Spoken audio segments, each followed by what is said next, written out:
welcome to the Bride's Room. Thank you for having me, Aisha. No worries. Deborah, for those that don't know you, please could you just give us a little bit of an introduction as to who you are and what you do in the wedding scene, really. Yes. So, hi, everybody. My name is Deborah. I'm actually laughing. And this is why I do it last, because it's so, I don't know. Yeah. Hi, guys. My name is Deborah. Go again. Hi, guys. My name is Deborah, and I'm from Bridal. We're a team of hairstylists providing the best hairstyling experience at your service. You know what? Check us out on Instagram, DL_bridal. And of course, our website, www.deborahlola.com. And Enjoy. And also on TikTok. Yeah. And I'll put all the handle and all your information below so people can follow you. And guys, you know you're going to enjoy this episode as always. So please don't also forget to follow me and subscribe as well. And we'll see you until next time.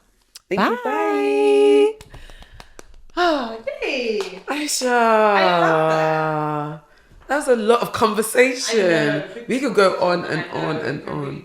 Do you know what's That's your camera there. Okay.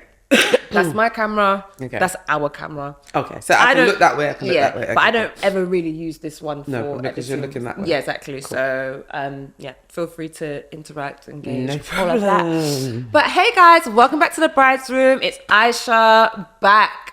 Probably going to release this in the new year. So if you're watching this, Happy New Year. I hope you all had an amazing Christmas. I'm sure you did. Today we got Deborah Lola in the building. Woohoo!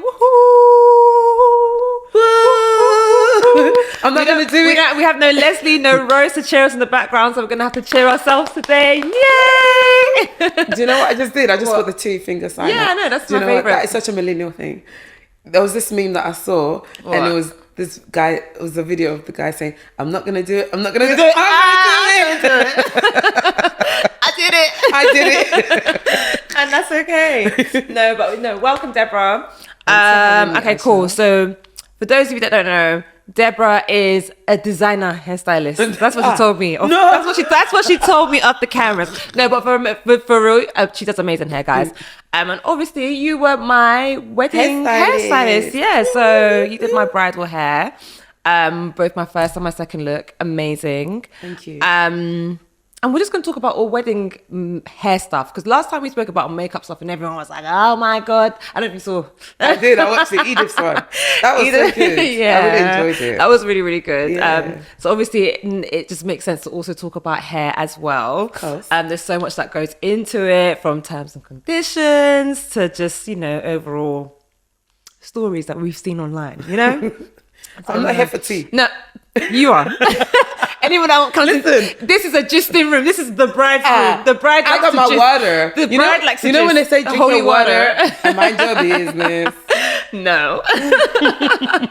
We're gonna talk, and I'm gonna get all out of you today. So cool. All right. So first of all, how's your week been? How's it been? It's a festive season at the moment. So yeah, how's it going? It's been amazing. Yeah. Do you know what? This year I was not in this Christmas spirit. I just feel like ugh, and I was like, oh. I'm not hosting Christmas because I usually host Christmas. But for your friends and family? My family. Oh, wow. And to be fair, my sister hosted last year. Oh, nice. And prior to that, I'm the one that's always hosting. So why did she take over? You were in the break last year?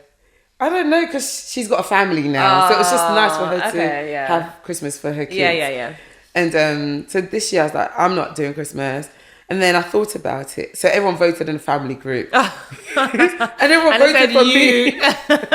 Well, there you go. So I was just like, okay, cool. And then I thought about my nieces and nephew. So I just thought, you know what? It'll be nice because we've got a new addition to the family as well. Congratulations. Thank you, guys. My family's growing. How many nieces, nephews do you have? 2 nieces and 1 nephew. Oh, my congratulations. cubs. My babies. Oh, my God. Listen, I'm Big Mummy. I'm Big Mummy of Kent. Oh, my bye. Big Mummy Kent. No. I love that. Is everyone based down there as well? Yeah, that's nice. I love that. So, it's just nice. And of course, my mum went all out. Yeah, of course, I went all out as I do. Yeah. So I've learned from my mum how not to do things basic. Oh yeah, no. I don't know how I feel to like do if you just have an extra mum, you just end up being that extra you grow up and you're like, wow, I really am my mother's daughter. Yeah. I hear it. It's been nice. We had a great time. It was fun. Had the family round. Yeah. Oh, amazing. Ate loads. I haven't had my leftovers for breakfast this I morning. brought some for lunch here. So you and me both. This is what we're going to eat till until New Year's. Sorry. So, no, I hear you. Oh, no, that's lovely. So amazing Christmas. You know, it sounds like it was very merry, which is great. It was. Yeah, and obviously wedding season. Is that even like, is that just something that we just made up? Was that really a thing? Wedding season is a thing. It's a thing because it's a lot more quieter at the moment. Of course. Yeah. It's a thing. And for us at DL Bridal season, so at DL Bridal, our wedding seasons usually starts full on from like April till October. Yeah. And then November, we have the weddings here and there. Yeah. And then December, weddings here and there. But not as busy and full on like from April to October. Yeah, and I feel you can even see it on socials as well. There's not many like, I feel like once it hits April now, it's like you see weddings every day, at least 3-4 weddings like on the same day these days. It's crazy. I know we've had like 3 weddings on the same day before.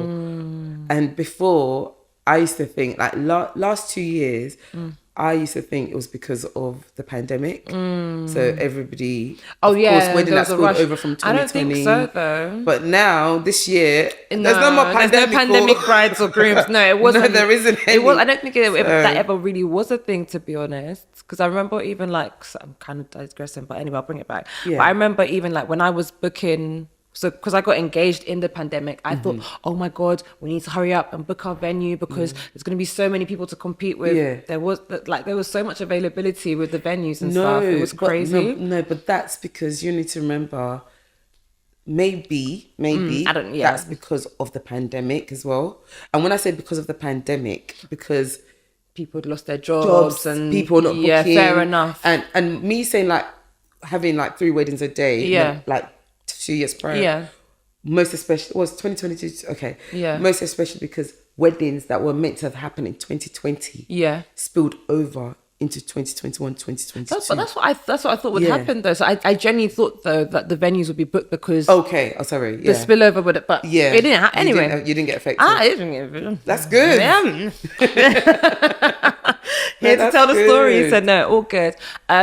So okay, before we like jump into like obviously like wedding season, how you operate and stuff, I think it'll be good for people to actually know just a little bit about like your history. How did you fall into like becoming a hairstylist? And I am using the right term, right? Hairstylist. Okay, I just want to make sure. Let me get the title correct. I'm a hairstylist. Yes. How did you get into it? Like, tell me, like, how did you fall into it? How? Because a little birdie told me that you used to work corporately. Yes, honey. Okay, so how did that happen? Because my mom's a hairdresser. Lovely. I was born into hair, like literally before I was conceived, my mom was doing hair. Wow, it's in your DNA. So me, I was born inside inhaling all of the products. The sprays, the hot everything. Yeah. So my mom had salons, and I'd always had to go into the salon. Okay. After school. Trust me, guys, I thought it was child labour at one point. Really? I was like, what is this? Yeah, because, of course, when friends and, you know... They're chilling after school. They're going out after school, even on the weekends, and then you come to school on a Monday, and they're like, oh, guess what? We went to... Yeah. And I'm here like... Passing hair. I was doing hair. Yeah. And it's interesting because I taught myself how to plait. Oh, really? Yes, I taught myself how to plait. Okay. Because I don't know if you guys remember, there's this hairstyle when I was younger where you just pack some up and plait the back of your hair going back. Okay, down. yeah. Like cameras in the front. So, and your camera is the back down and you pack the rest up. Oh, yeah, okay. That's showing my time. Okay, cool. Yep. So because I really wanted that hairstyle, my mom's not going to do that for me. Either you came with all your hair, or you pack all your hair. Yeah, like what's the half? Yeah, that's what I'm thinking. But okay, cool. Yeah, so I taught myself how to corner in my own hair. Okay. And so obviously, of course, like going to the salon, watching my mum how to do hair. Yeah. And because I was so good at doing cornrows, I used to end up doing the men's hair. Okay. Yes. So I started doing a men's hair. Okay. And then from there, I started building my own clientele. Nice. And I used to do braids because my hands are so small. If you've ever had the privilege of meeting me, you would see how small my hands are. My hands are so small. It's so cute though. Yeah. Like, I'm so cute.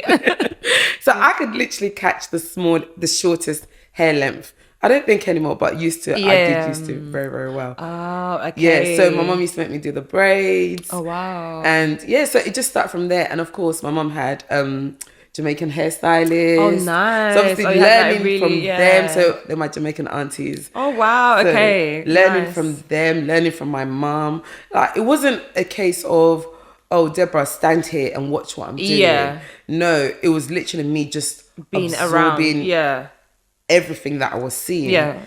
And as time went on, I started to build my own clientele. Okay. From the salon. Okay. Yeah, from the shop. Wow. Because then, of course, clients will come in and, oh, Deborah, your client is here. Oh, really? Yeah, literally, it was like that. Oh, that's nice though. Deborah, your client is here.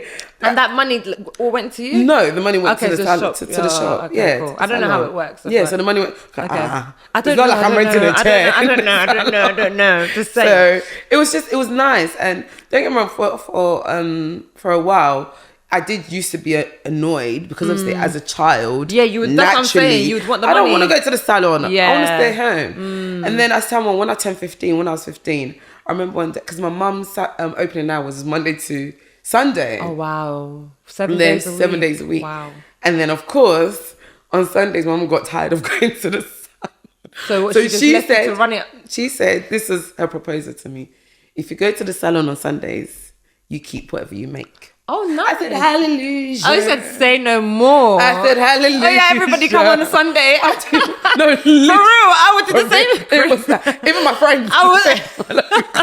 Can't even make this money. So I started going to the salons on Sundays. I'll open at 10 o'clock. Oh. And then I would get busy. Like that? Yes. Because and it was just me. Oh, wow. Because you need to remember... Unfortunately, then we didn't have a booking system. There was no appointments or anything. Yeah. You know, and I remember I would get busy in the salon. Yeah. People that would go to after church wants to do style their hair, do quick cornrows or braids. Yeah. And so then I would get busy. So whatever money I made, I'll take it home for myself. But for me, I've always been good at savings. So I used to save all my money. So I used to save my money in a shoebox. And just take the cash and just be like, no, I used to save that's really my money. good though. Yeah, I've always been big on savings. Yeah, that's really good. Until I opened my first account. And then what, you blew it or no? No. You're saying until you transferred and then it. I transferred the money. Okay, yeah, cool, so cool, I used to always save my money. And so that's how I got into hair. Okay, cool. Because of my mum. And of course, from school, hair, college, hair, uni, hair. Oh, so you were still doing hair in uni as well? I done hair in uni. Oh, nice. I done hair when I got, when I went to the corporate world. Yeah, so let's talk about that. So when you were working corporately, yes. How did you? First of all, what was your role, if you don't mind sharing with us? No, I don't mind sharing at all. So what were you doing corporately? So I worked in facilities management. Okay, nice. So that's what I was doing, managing commercial buildings in central London. And I also worked as a project manager as well. Oh, nice. So everything, but within the facilities industry. Yeah. And or should I say facility sector. So You've always done hair alongside everything else. However, I'm going to be very honest. In 2011, I decided I didn't want to do hair anymore. Oh, okay. So you took a break from hair. I said, I'm not doing this anymore. Why? I had enough. Fair enough. If you've been doing this since you were 15. For so long. Yeah. And I think for me, I went through a stage in my life where I was fighting against it because I felt like I didn't choose it because I didn't choose it. Yeah. I chose facilities management. Yeah. When I found out what facilities management was, because what I studied in uni and college was completely different things. Yeah. Okay. But when I found out what facilities management was, I chose that, and I've done a master's degree in that. Wow, like that. Yes, like that. I mean, I get it's so money. Yeah. for me, it was like, nah, I don't want to do hair. So then how did the 360 happen where like now you're full-time? How do we do that, Deborah? How did we get there? I'll tell you. Yeah, okay. So I remember when I was 24. Okay. I'd done NVQ in hairdressing. Okay. So after like uni, college. After uni, college, and like everything else. But then you're already experienced. Yes. Okay. However, for me, and this is where I always tell people, if you have a skill, natural gift, there is absolutely nothing wrong in enhancing that natural gift. I get you. Because there's always something to learn. Yeah. And I remember when I was 24, I did an NVQ in hairdressing because, by the way, guys, I was doing this alongside doing a master's degree. That's crazy. And the only reason why I'd done it then was because at that time there was this scheme going on that it was free. Okay. One of them government. Schemes? Yes, for hairdressing. Yeah. Because obviously I'd gone past the age of doing it in college. Yeah. So I thought, oh yes, I'm going to do this scheme because that year was the cut-off year. Okay. So I said, let me just masters do it. and masters. Everybody will be around. I'm just gonna do it, Yeah. and that's why I did it. And I'm glad that I did because then I was able to learn other ways of doing things. Because remember, my experience at that time was just what I'd learned in my mum's salon. Yeah. You know, from looking and just learning from my mum, learning from my aunties, the aunties, the stylists, everybody, but not physically learning the science or the theory side of hair. I get you. So I'm so glad I did that. And during that time, I wasn't doing hair anymore. And then, of course, finished that course, finished my master's. And I was so like, I only done that course because it was free. It was free, exactly. Yeah. And this is the thing with me. I'm a very strong believer in whatever you need to do it now, even if you don't need it now. Yeah. I hear you on that.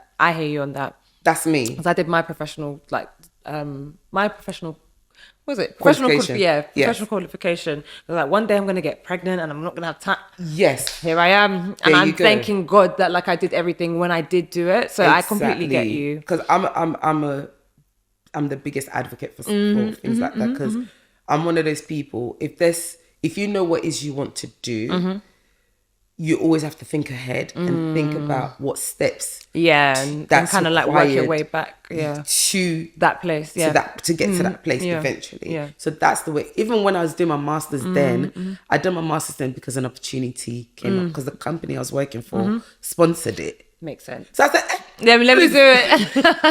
Don't worry, I'll do my. Sign me up. Yeah, sign me up. It's free. Yeah, I would do it.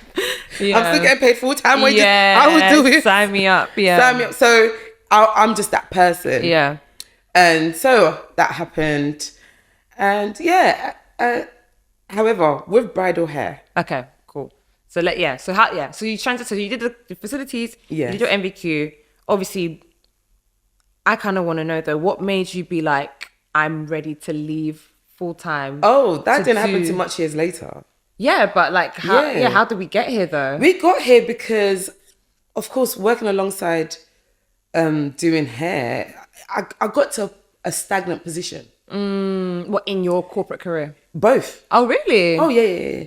I became stagnant at work and I became stagnant in my business because I was juggling two things. By the way, guys, I'm a strong believer in that you can do two things. It just all depends on your mindset and what is you want and how you feel. Yeah. So don't ever be that person. Don't ever let anybody's talking in your head convince you to do otherwise. Yeah. People all that's their opinions. People always have opinions and tell you what they think you should do. Yeah. But no, you do what you think is right for you at the right time. Sorry, I feel like this room is dim. I'm so just bring their vision to life. You know, because I'm sure as a bride, you had a lot of vision. Yeah, oh my God. Some brides don't, if I'm going to be honest. Yeah, no, and I think I was kind of like in the middle. I knew I wanted to like. This might sound wicked, but I know that like I would look good on my wedding day. Yeah, but I just. No, but your vision, see, this is it. You did have a vision. Oh, because your vision is to look good. Yeah. Right now, who are the people that can execute that? Yeah. Who are the people that can bring out that? The goodness, even though I can't exactly pinpoint that, okay, this is the hair I want. This is the makeup I want. Yeah. But in your mind, you know, okay. And you have some more. These are the things that skills I like. And these are the people that I feel like can get it without me talking too much. Because I don't even think me and you spoke. I think barely, just like one conversation. It was just like, and it was only because Marvin must have said to me, "Oh, you're doing my cousin's wedding." Yeah. Who's your cousin? Shout out Marvin. So who's your cousin? And then he showed me your pre-wedding video. Your pre-wedding video. Or was it from your trad? He showed probably the trad. Probably the trad. And I was like, because it's usually like, what? To be fair, once I have the consultation with brides, that's it. A lot of times that's it. Especially if you're a bride that's on it. But I'm sorry, you wasn't on it like that. You didn't give me a headache. No. Because for me, I think I don't know why was that. I think I was just chill. A lot of my vendors were just like, "You're quite chilled, you know." But I was very specific. I knew what I wanted, but I'm quite chilled in the sense where like I feel like if you're good, you're good. Yes. Do you know what I mean? Yes. I can't tell a DJ how to I can't tell you what songs to play. You're leaving it to the experts. Exactly. So I can see there's good recommendations from what I can see. I mean, not everyone, unfortunately, you had that experience with, but for the most part, though, I think those that. Yeah, anyway, everyone I picked was good, so I can't complain too much. Of course, you had different experiences with different vendors. Yeah, definitely. Which is inevitable. That's standard. Definitely. But you can sit here and say my overall experience with majority of my vendors it was good. Yeah, that's great. Because good. I'll tell you what, I've had a bride who after a year of her wedding, I saw her and she said to me, I have PTSD. No way. Yes way. From her wedding? From her wedding. Why? I have PTSD because her wedding she did not get what she wanted. You know what? I hear it. And I hear it. I can understand why it's she would have really, PTSD. really. And when she said that to me, guys, I can't even lie to you. I was so sad. I was so heartbroken. She said, Deborah, I didn't leave my house for 3 months. Because of the wedding. Because of the wedding. And this is a big thing. And this is why, please, it's guys. It's so heartbreaking. When you guys are getting married, brides to be, even me, myself, bride to be. Amen. Amen, hallelujah. Like, what you want is what you want. Yeah. Yes, people give you advice. Yeah. That's normal.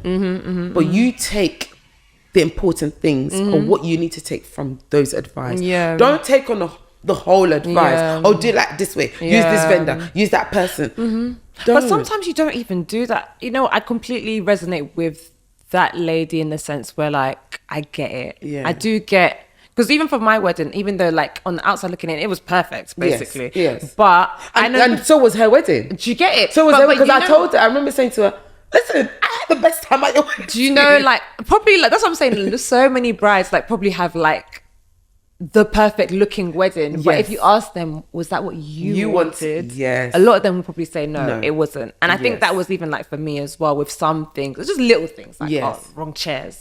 No, who's gonna know that? I hear you on that, but I'll be that kind of bride. But did I ask you that I want this chair? Like, what is this? The thing, I mean, even like know. how the chairs are spaced out, like no one is gonna know. Yeah, but it's why is there even ribbon on my chair? Why? It's just stuff like that. But that's because you've got eyes for detail. Yeah. When you notice stuff like that, it's because you have eyes for detail. Oh my God. I have eyes for detail. Please don't. I don't even think I'm the most detailed. I think when you become a bride, though, you just become detailed, though, because it's your special day. Do you know what I mean? It's your vision. It's your everything, and the money we spend. I think that's what makes it more painful. I hear it. Some of us are picking up extra shifts. You're grinding. One of my friends done 2 jobs because of her wedding. Of course. I don't think I know anybody that doesn't find extra income because of their wedding. I know brides that's done 100%. Unless you've got it like that for the most part. But I do usually speak for the average person here on this pod. So for me, fair. Most people are picking up extra jobs, or at least making extra sources of income. Did you see? So it happened in the end. It's tough, man. I feel like people need to be more graceful. No? I feel like people need to be more graceful. No? I think for me, I hear when people want certain things. And I feel like sometimes when people do certain things in certain ways, it's because they lack contentment. Okay. And when I say they lack contentment, at the end of the day, cut your coat according to your size. No, Aisha, it's a thing. I get, no, but you know what the thing is, I 100% agree with you in terms of cut your coat according to your size, but I do feel like there's something about a wedding process where I feel like sometimes you're too far gone to even know what it is that you've actually signed up for. Fine, yes, that's true. And I do feel like, how many times have you heard of couples say, and I was definitely part couples that have gone over the budget? Many times. Because you don't know until you're there and it's like, oh shit, Sugar. okay, I need to pay what? this You're extra right, 100. because I'll be very honest, even with some of my brides now, we have conversations where I'm literally telling them that certain things are not important. To their package. Yeah, no, not to their package. To so their package. Like, for example, hair trial. Why do you have to have a hair trial? I know. Like, if you don't have to. Can we talk about that actually? Okay, now I'm just jumping all over the place. But can we talk about that for a second? Yes. Because I do feel, obviously, I'm someone that's always loved like wedding stuff. So I do feel like I've kind of followed like vendors and stuff, even like when I was a girlfriend, or even like before marriage even became near me. And for me, I always thought that like hair trials were part of like hair and makeup. At one point, was it not? Like if someone books you as a hairstylist or as an MUA, because those are the beauty person. I always thought it was a part of the package initially. Okay, so I'll tell you that. So why has that changed in recent times? Nothing has changed. Oh, okay. No, nothing's changed. Remember, you don't know about weddings until you're in it. Yeah, true. And many people, you'd be very surprised, don't realize how much weddings actually happen every month. Even me that I'm talking to, my last wedding was, I went to Tride in September. Oh my gosh, I was so excited to go to this Tride. Yeah. Because before then, the last time I went to... as a guest? As a guest. Oh, okay. Invited to a wedding. Like my own people that I know was, 2018. Oh, wow. Right. So you don't realise how much weddings go on. Yeah. And with the hair trial thing, vendors or companies put their fees as everything, every services that they're delivering. Some vendors will put it as one fee. Yeah. Right? Yeah. However, and then you've got another vendor that will break down that fee. Yeah. So to you, it would look like, why am I paying an additional for a hair trial? Whereas somebody else would have incorporated that cost into that fee. But then it's the same fee that you're paying. I completely understand what you're saying there. So many things, sorry. And then you're probably going to disagree with me some of the things I'm going to say now. But I do feel, actually, I don't know. To be fair, I can't really talk too much on what was on the past because I can only talk from my experience onwards.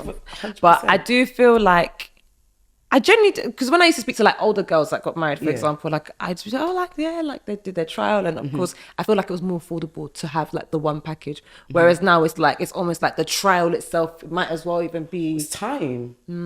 You're paying by time. That's Deborah though. Is that Deborah or is that applicable to anybody? I would like to think it should be applicable to all. So guys, if you're starting a business, time is money. Yeah. Don't let anybody make you feel like it's not. It's your time, because you need to remember, remember I said that, okay, let's just say, for example, wedding cost is, your hair service is £500. Okay. Yeah? And, no, service cost is £300. Yeah. Yeah, to do your hair. And a trial is £200. But then one person will say, I'm going to charge you £500. That will include the service and the trial. Yeah, I get you. Yeah, that would include you coming to me to do your trial. Your trial would be for an hour to 2 hours. So you're just paying £500 flat fee. There's no hidden cost. That's it. Yeah. And then you've got another service provider that would say your hairstyling cost is £300. The service fee is £300. However, should you wish to do a trial, it will be £200. I get you. So you've got the option, to opt out if you want to opt out or not. Okay. So that's why, when you made that statement of it all used to be one package. Yeah. Yes. Some people break it down. Some people still do the one package, put everything in one package. Whereas another service provider will break it down and make it optional. So for example, with us at Bridal, we would say, you don't have to do a trial. Yeah. That's money that can be saved to go into something else. Yeah. So, for example, if you're a bride that's indecisive, please do a trial. Yeah. Because your wedding day is not a day for experiment. Yeah, true. You know, if you're a bride that, you know what you want, but don't know if it's going to suit you, do a trial. Yeah. Or if you're a bride that just generally don't know what, much or about hair, know what you want, or just don't know what you want, full stop. You know, that's 3 things.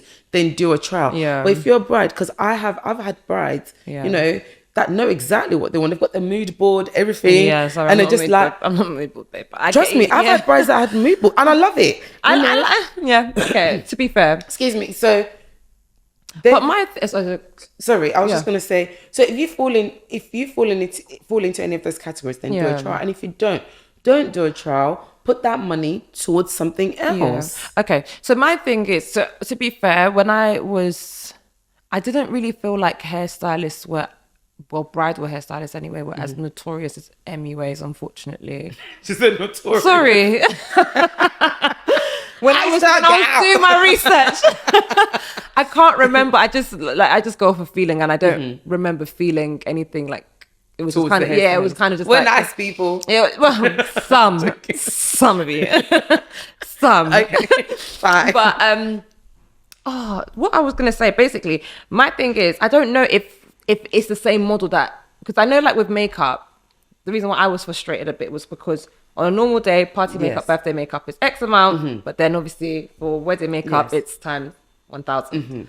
And I just feel like if I'm paying a premium, I should, in that space, be able to have a trial. Service. Oh, premium have a trial. service, because I think it's a premium, isn't it? Yes. And I think a trial is just like a little complimentary, whatever, cool. But obviously, MUAs have their views as well and their justifications. And so, you know, watch Edith's episode if you haven't. Exactly. We've had a great conversation there. Edith's episode explains to you why they charge their fee. Yeah, and why makeup artists charge the way they charge. So my thing is, I don't know if with hairstylists, if it's the same thing when it comes to bridal. I think, is it the same kind of? I think it is. In terms of like, it is a bit more pricier than everyday hair. Like, I don't know. What was your experience? If I'm being entirely honest. From what you recall, when you was looking for a hairstylist, how did you navigate? So initially, I was actually looking, because I was doing the destination wedding, I was looking for somebody that would do hair and makeup to make my life easier, obviously, from a cost perspective. But then the costs were a lot, like for someone to do that, I was looking at least 2K with some people, and it was like, okay, wow, that's for hair and makeup. Hair and makeup. One person. That's not really. Yeah. Oh, this is why the bridegroom is here. You guys don't know what we go through. Can I just say something? You people don't know. I'll be honest, Aisha. Sometimes when I hear you guys don't know. I'm gonna put my hands up here. Sometimes when I hear certain prices, I'm like, what exactly? No, I'll be honest. I get your price is your price, but and then the same people say cut your coat. We're trying. It's not true. We are trying. Sorry. Do you know what, Aisha? I can't lie to you. Because when I'm hearing certain prices, I'm like, that's not included transport. No. And then and how can I reevaluate my price? I said, and you know, you people be asking for minimum 4-star, this, that, the other. You know it. No, 2K, and I haven't even sat in the seat yet. So I'm like, okay, cool. Clearly, it makes more sense to do separate bookings. Honestly, I've always still pricey, but no. Do you know what? That's interesting. You would say that, because I would have thought that doing it one person would be cheaper. But that's why you have not use the word cheaper, but be more cost effective. Yeah, I didn't because obviously you're paying for one flight, you're paying for one hotel stay. Makes more sense. And I guess because it's a niche, I think they take advantage. I didn't know that. I would have thought it would have been more cost I think it's just the wedding industry. I think there's less people that can do hair and makeup, especially because bridal I hair. I can't do makeup. Yeah, do you get it? So even I think makeup. You're trying. I mean, it's nice, so it is what it is. Do you know what I mean? But you can do hair. You can slay hair. You can slay hair. You can slay this wig. But no, like I think, so it was really hard. So I think there's a shortage, the right word to say. There's not many people that do bride black. As a black woman, first of all, you're already in this niche market. Yes. Then to find people that do both hair and makeup for weddings, that is like super niche. Yeah. So I heard their prices. I just not the right customer, clearly. So obviously that's why I just shopped around. But it didn't take me too long, to be fair. If I'm being honest, I think I saw someone else that got married a year earlier than me, really liked her hair. I was like, great, let me book her. Thank you. Yeah, it looked really nice and I loved it. So I was just like, okay, that was quite straightforward for me. But I just remember we spoke as well. I think I think you get, and that's another thing as well. So that's going to digress me into my next question. So please, so obviously we spoke, and obviously we caught a vibe. Yes. You know, immediately, pretty much like when we spoke, and I was just wondering, have you ever not really like felt the vibe of a bride, and why? Yeah. And what have you done in that position as well? Like, I wouldn't even say it's a bride. I would just say people. Okay. Because I'm one of those people that's very discerning. Like, I feed off energy. Me because as much as you guys are watching me, think, oh, Deborah's full of life, she's full of energy. Yeah. I'm also very observant. Oh my gosh, I'm very, and this is why I like to say I'm shy. Is it? Are you really? But I am very, very observant. And if I speak, and this is why having that initial consultation, it's so important to me. So even if you contact us and say, oh, I want to put my money down right now. No, I still want to speak to you first. Okay. Before I take your money. Okay. Because I need to feel the vibe. It's even brides, feel the energy of your vendors, of your stylist, of the vendor. Because at the end of the day, they are the people that's going to be part of that one day that you're never going to get again. So when I speak to brides, to people in general, if I don't feel like I can be myself with you on your day, yes, it's business, but at the same time, I still want to feel comfortable to be around you. And most importantly, I want you to feel comfortable, because ultimately it's about the experience that you get on that day. And bearing in mind, I'm the hairstylist, right? I'm one of the first people you'll see on your wedding morning, on your wedding day. So I set the tone for the rest of your day. So if I'm coming with a vibe of, you're gonna feel it. What about, like, because earlier on you were talking about, like, you guys were talking about hair and like how to some degree it's kind of spiritual. Yes, because what people don't realize is, for me, hair's a ministry, right? Sometimes when I'm speaking to brides, I break out in prayers.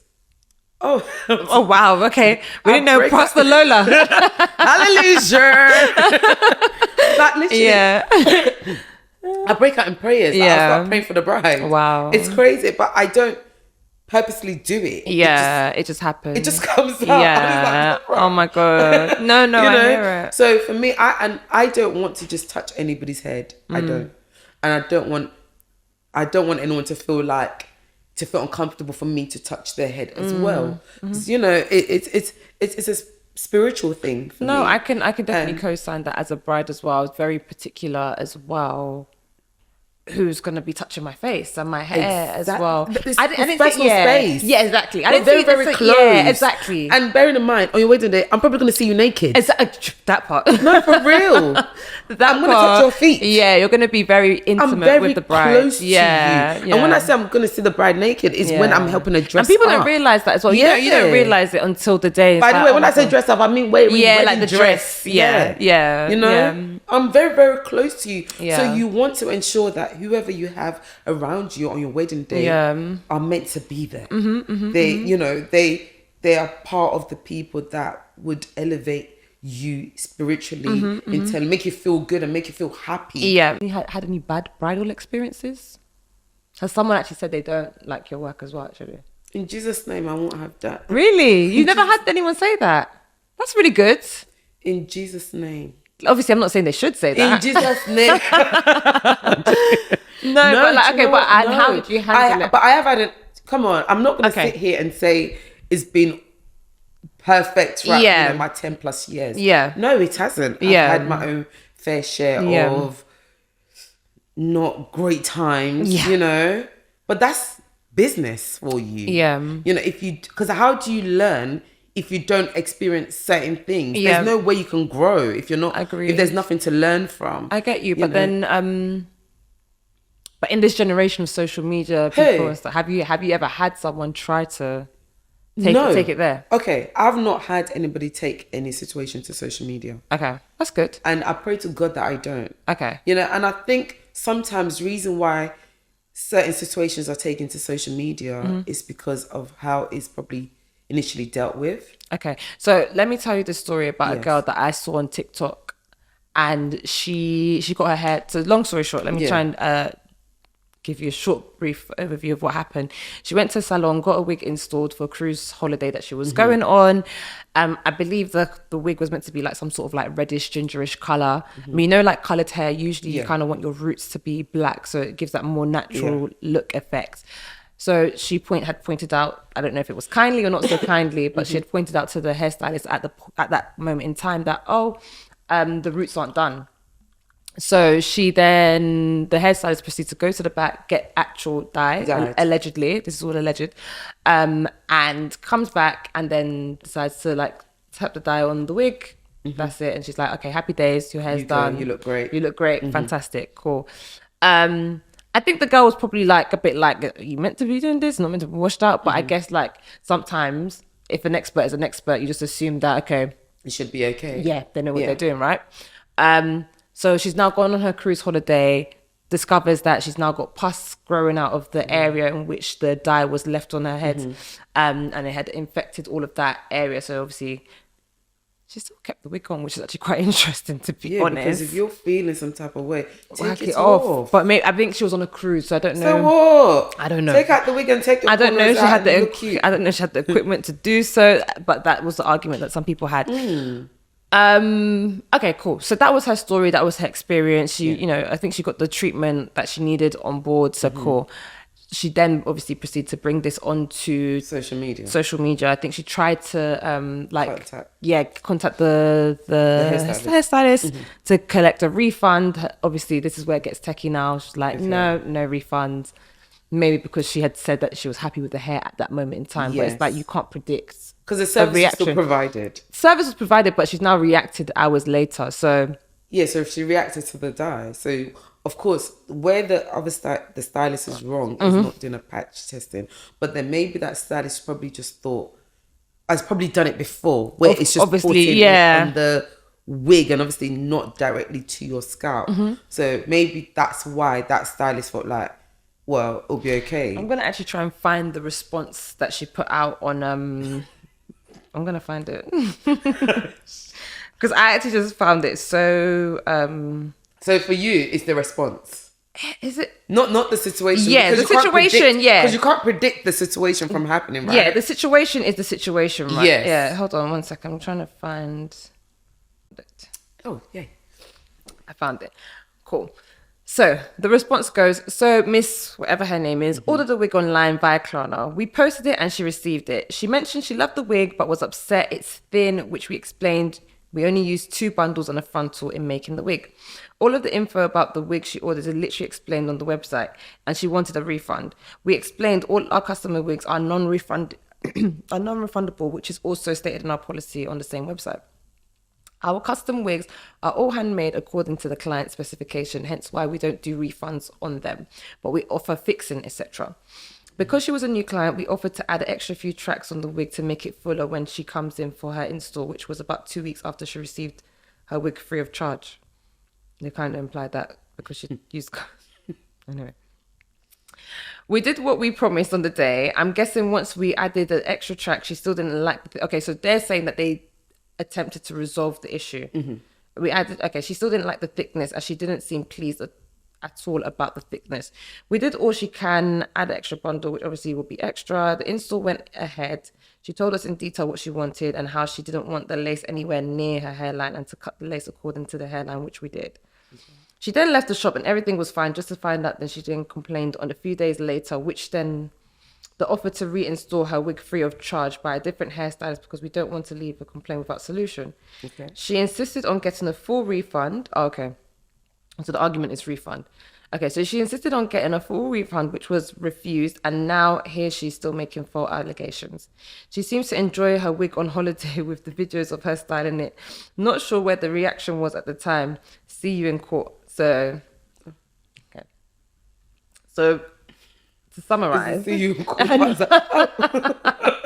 So they're basically like, take us to court. So my thing is, before you give your, business hairstylist, view on it. My thing is with a lot of hairstyle, I know this is kind of like off topic with bridal hair, but it's still hairstyling at the same time. This is not the first of this kind of situation where we've seen someone come online complain about like the hairstylist terms or how they've imposed their policy on customers. I just find it a bit frustrating. Is frustrating the word? Just unprofessional, really. In terms of like having to first of all put out her full name on, because they put out her full name, they put out the fact how she paid for her wig. That had nothing really to do with them. Their job was to style the hair. And then this overall attitude of, well, like, if you want to take me to court then, kind of thing. Whereas I just feel like there's more professional ways to handle a difficult situation / customer. In your opinion, are my expectations too high of the business? Because I genuinely feel like that's just basic like customer service. Or is the customer actually bugging in this situation as well? Okay, there's only so much I can say about that, because obviously you don't have the full context. I don't have the full context of what transpired. Yeah. And I just, I don't think that everyone does their business in their own way. You know, what works for them. Yeah. And I'm assuming if that works, that business, if them putting that kind of, what is it? Statement, that's it. Then putting that kind of statement works for them, then it does. But with you, Aisha, I think because I've watched a lot of your of the podcast, and someone that you can watch it with two eyes. One person will say she's asking for too much. Really? Yeah. You think I'm asking for a lot? No. I'm saying one person. Okay, cool. I didn't say me. Okay. I didn't say me, no. Yeah. You can watch your podcast with two eyes and you can take things away from it. Yeah. From different views. Okay, yeah? Cool. I'll get onto that in a second. Right. Yeah. Okay. So some of the things you say about what you want from vendors. From vendors. Wedding vendors, by the way. Wedding vendors, sorry. Yep. Some people can look at it and say, oh, she's asking for too much. And someone else can look at it and say, yeah, of course. Yeah. She's right. But then what you're asking for is a reflection of who you are.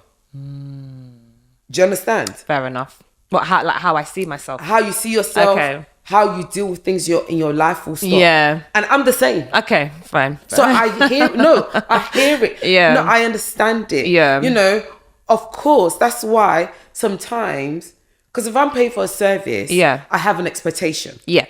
Yes? Yeah. So I'm not going to sit here and say, you're asking for too much. Yeah. I'm not going to do that. Yeah. Because there's certain places that I will shop. Yeah. I pay for convenience. That part. So that part. So my thing is, I get you. I get you completely in terms of like, one could look at me and think I asked for a lot. And damn right. Do you know why? Yeah. Because I'm paying a premium. That's what do you get it? I'm paying multiple premiums. Yes. Obviously you, like, you know, Deborah collects her share of the pie. So for you, but it adds up, you know. It adds up, 100%. It adds up. When I look at my beauty cost, I'm looking at how much it's a lot of money. Yeah. Do you know what I mean? Do you get it? So for me, it's like, I'm going to ask for a lot because you have chosen to be in this space. That's how I feel. Not just yourself, but anyone that has chosen to be in the wedding industry.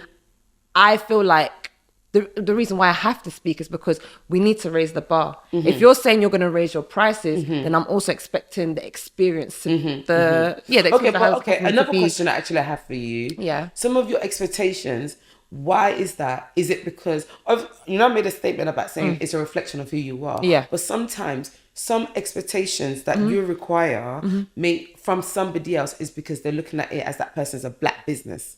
No. So because you're a black business, I expect more. No. Okay. I'm not, because I'm actually first of all, I'm more graceful because you're a black business. Okay. But at the same time, what are you comparing it to? I'm just comparing it to, I can even compare it to like our white Asian counterparts on a very basic, but the only reason why I have more grace,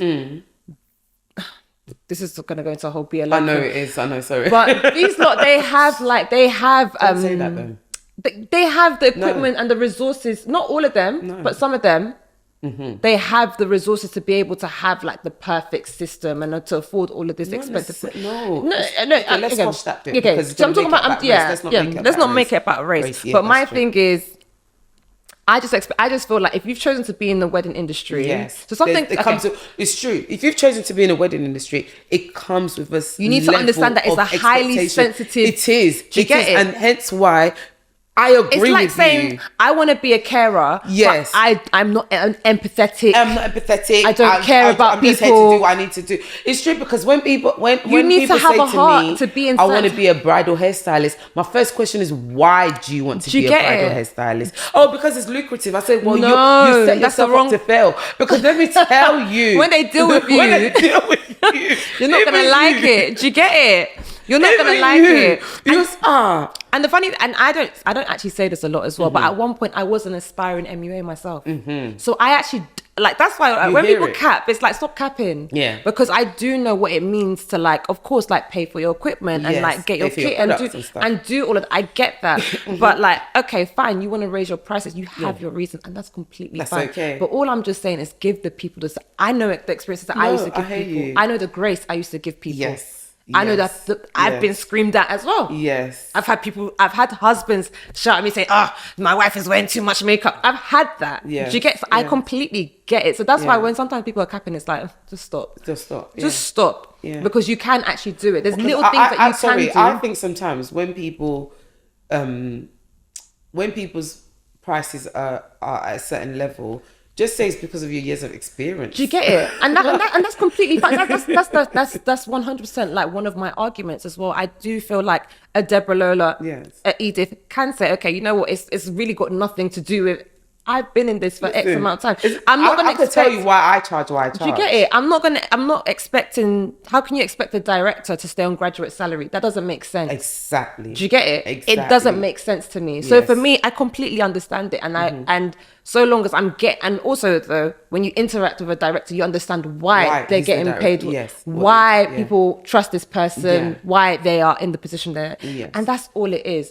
But if I'm interacting with you, but you're giving me mediocre, that's going to get me really upset. And especially because, like I said, we're working these extra shifts, we're finding so many ways to save money, to, and obviously personal problem. I 100% agree. No, of course. But it's not. No, Aisha, let's not say it's personal problem.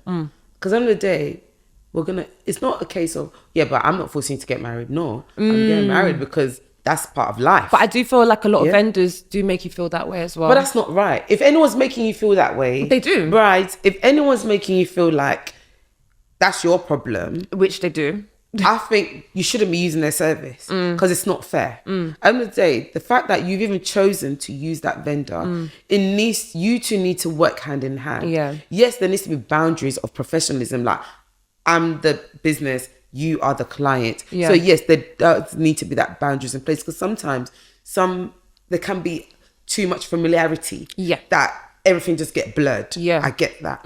But I'm not going to sit here and say, that's your problem. The moment you're choosing me to be on your team, I'm taking that on. Yeah. And that's the difference between a bridal hairstylist and an everyday hairstylist. And that's what I'm saying, though. Yeah, that's what should be the difference. But that is the difference for me. For you. Yes. Deborah, you're now my problem. Yeah, so Deborah, that is you. But I promise you, that is just not the experience a lot of people have, unfortunately, when it comes to even just the fact to even be able to find a Deborah. And you know even how disheartening sometimes it can be when you want Deborah, but Deborah's booked. Now I've got a team. It's DL Bridal. There's a team of us. And it's you're going to get the same experience. Obviously, that wasn't my experience. Yes, but then now you have to go to someone that I'm a big believer, you get what you pay for. Do you get it? Yes. So for me, it's if I'm going to, I don't want to say cut corners, but if I'm going to go with a £50 client, I'm going to obviously expect the 50. I'm not going to expect them to roll out any champagne or flowers. But some people, they pay £50 and they want the most. No,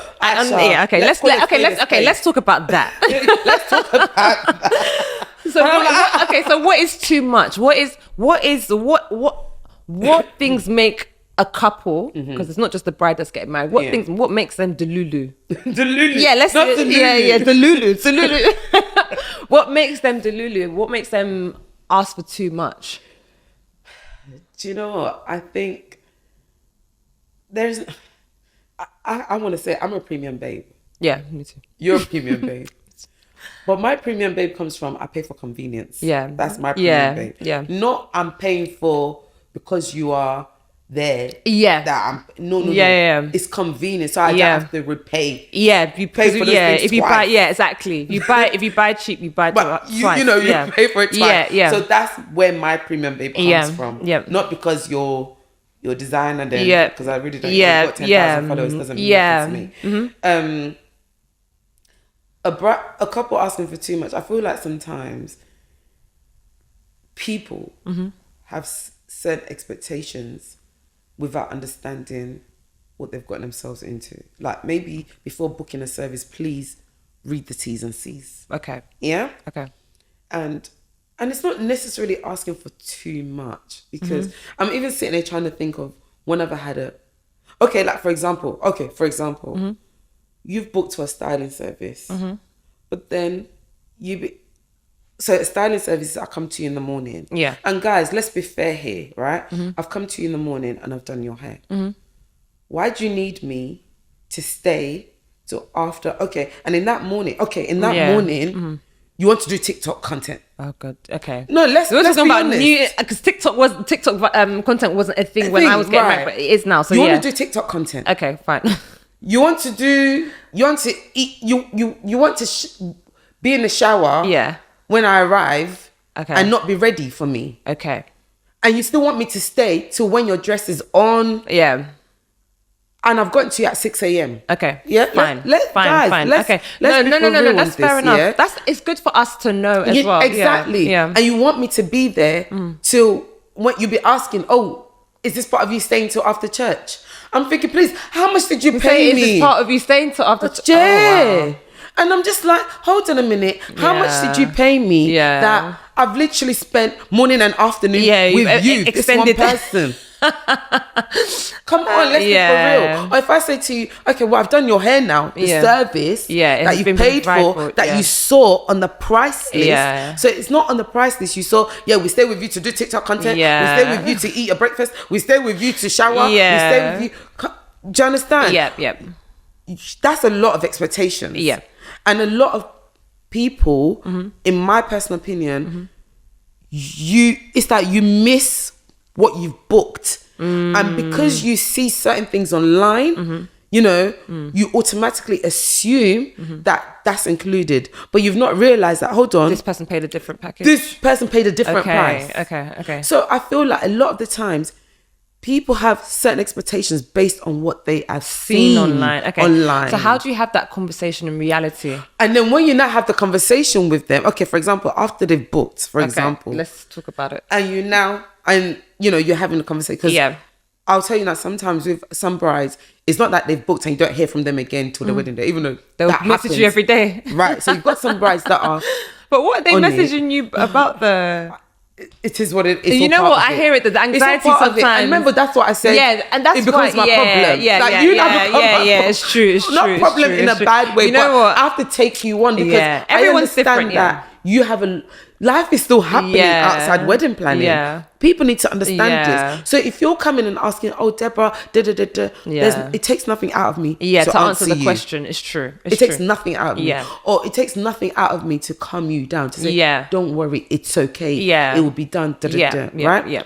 So it goes, now going back to my point of expectations. So after you've now booked, you'll now be hearing, oh, so would you be staying after the? Would you be And then is it on the day or this is leading up? Prior, before, leading up after asking before though. Yeah, no, but this is where there's the question mark. Okay. So if you're not explaining to them that, no, I'm just going to be there. I'm going to come in the morning to do X, Y, Z and leave. Yeah, it's not a problem. How? Thank you. No, me too. I want to know. No. How does it? What no, me too. I want to know how. Because then all of a sudden, but are you not meant to be staying? Oh, and then you try to explain that, no, the service you've paid for is hairstyling. Yeah. So which is I come to you and style the hair. Or the other one is, does the hair... Is it included? Please. Yeah, let's talk. Oh my God, is the hair included? That's another. Okay, this fine. is another. Okay, fine. Okay, Now, my fellow brides, I try to defend you lot as much, but come on, let's be fair. I like balance. I like balance. So I'm a very fair person, right? Yeah. And I feel like sometimes people. It's like, I understand, Jess, you haven't been married before, but at the same time, let's use our eight sense if it's there somewhere. Come on. Like, you're coming to ask me, okay, maybe remember when I mentioned to you that some packages, they have everything included in that one price. Yeah. So it doesn't look like you're spending more. Yeah, but then when you now break it down, it's like, oh. Yeah. So maybe some brides I've seen different, because of course you're getting quotes, and on one hairstylist quote you see that included 3 bundles of hair in the service. Yeah, mine is not like that. Ours is not like that. Yeah, it's not included 3 bundles of hair because it's optional to purchase hair from us. Okay, or you can purchase it elsewhere, anywhere. Yeah, whereas some hairstylists say, no, you have to use our hair. So they've included the cost of that hair into that package. Yeah. So now you're seeing a price that says, £1,000, for example. And in that £1,000 includes hair. Yeah. 2 to 3 bundles of hair, including hair trial. Yeah. And including styling. Yeah. Whereas, so to you, you're like, oh, that's a great deal. I don't think that's a thing anymore, by the way. But no, this, of course it is. Okay. Aisha, when's the last time you got married? Okay, it's a while ago.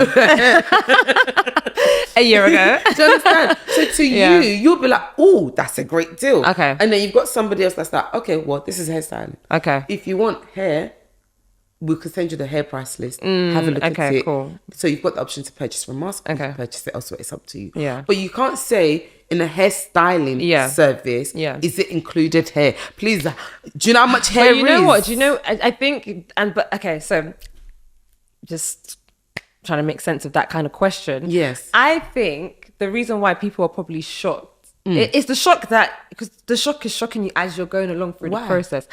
I think... Oh, what? The shocking of prices? Prices of wedding prices. It shocks you as you go along. Yes, and I do think probably... You see, like on a normal day, you can book a hairdresser. Yes.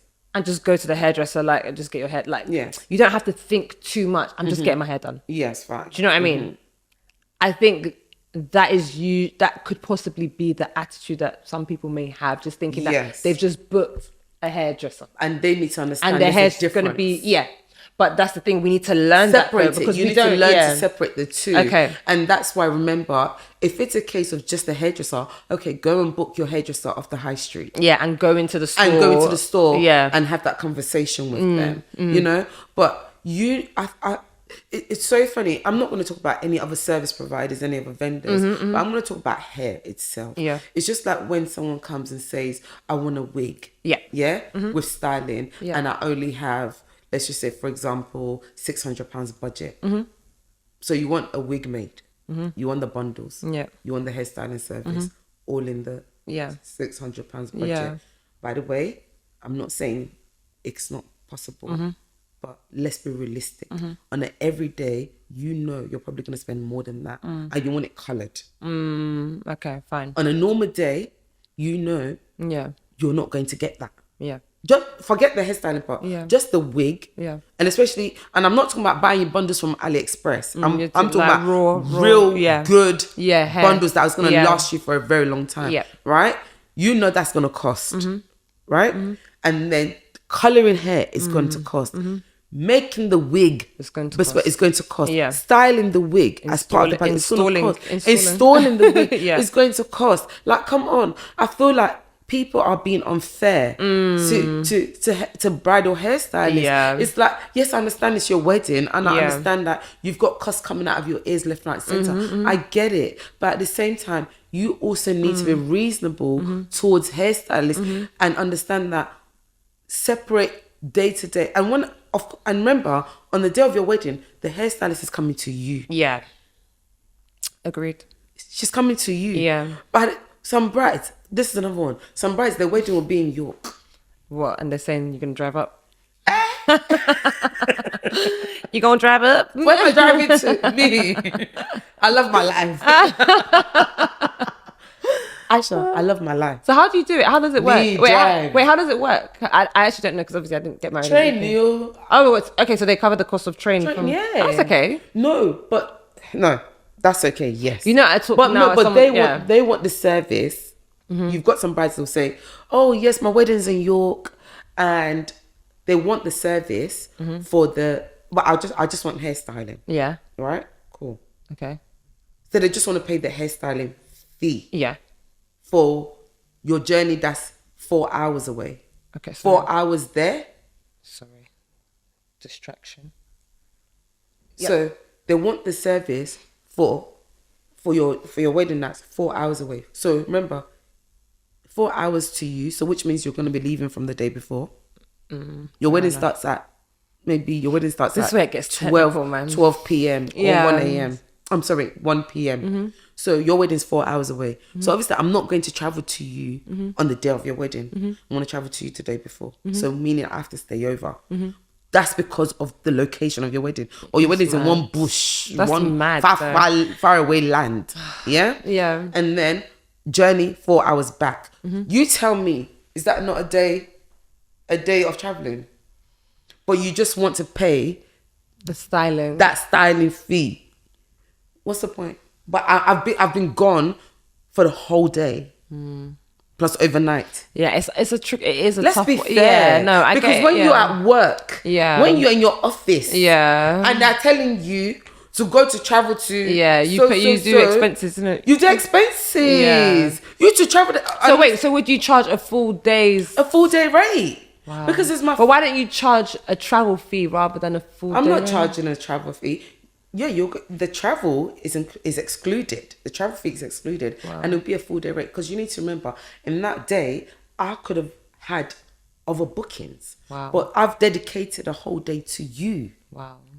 Due to the traveling, and that's what people don't understand. It's not like I sit here and I'm saying I just want to charge you because I can. Yeah. Or I want to. Yeah. It doesn't work like that. Yeah. But it's about my time. Yeah. You know, and I know I keep saying time, but even you yourself in your corporate environment, you'll be telling you'll be telling your employees that your time is money. Yeah. Do you understand? Get your pay slip at the end of the month and deduct £6 from your pay. You'll be calling HR quickly. Yeah. Do you understand? Yeah. But I'm not here to sit here and say, oh yes, I'm charging this because of X, Y, Z. I'm just trying to explain reasons behind certain charges. Things, you know, it's a full day of me out. Yeah. 4 hours there, 4 hours back. That's 8 hours.